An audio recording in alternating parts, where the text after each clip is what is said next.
La casa editrice Saggiatore ha molti titoli che riguardano i rapporti tra i diritti umani e l'intelligenza artificiale, come gli algoritmi ci aiutano nella fatica, ma come contemporaneamente limitano le nostre libertà.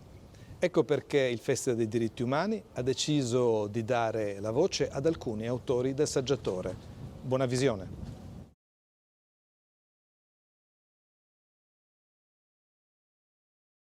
I think some technologies have enormous potential to widen and strengthen our rights. If you look at reproductive rights, how much they have been emboldened by technology, by the capacity that women have to control their fertility. If it were not for technology, I would have been perpetually pregnant for the last 20 years. It's been fundamental to women's rights, the technology that's involved to allow us to have a degree of control over our reproductive capacity. It's also the case for the right to die. I believe in the right to die, and I believe that our human rights are strengthened by certain medical innovations that allow us to have a certain degree of control over our death, or certainly a degree of dignity at the end. But I think that when technology is used as a substitute for behavioural change, for tackling thorny issues, when it's used to circumvent and prevent us from asking difficult questions that we need to really progress, like why are we so afraid of aging and of a chaotic death, or why is it so difficult for so many women to be mothers as well as having careers? That is when technology gets in the way of our rights and gets in the way of human progress, because it's making us avoid the questions and the challenging questions that will really allow us to strengthen our human rights.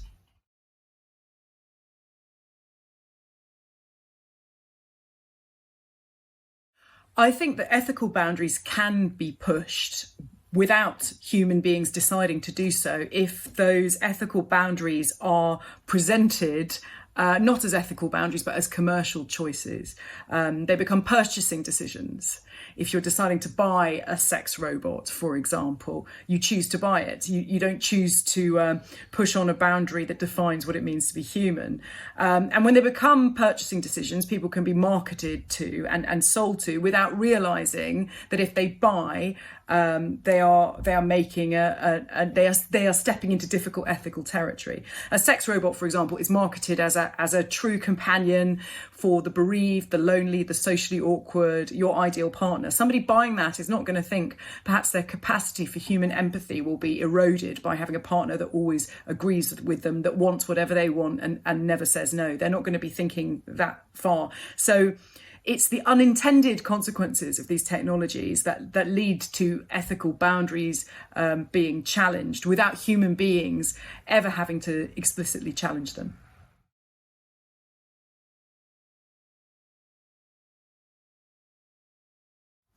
I think across the board, the people I met during the reporting of the book are motivated by the pursuit of validation and fame. Some of them want to change the world, some of them want to make a lot of money, but they all want to be known for having made this incredible development. They all want to be the Steve Jobs of whatever it is they're making, or the Elon Musk. Those names came up over and over again.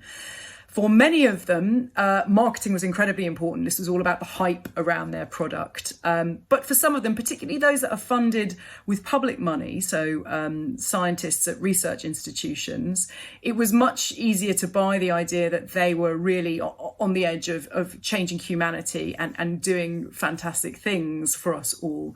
But I think all of them, the truth is it's somewhere in between. All the people I met, they were very good at spinning this idea that they were about to change humanity, and perhaps some of them had the potential to do so as well.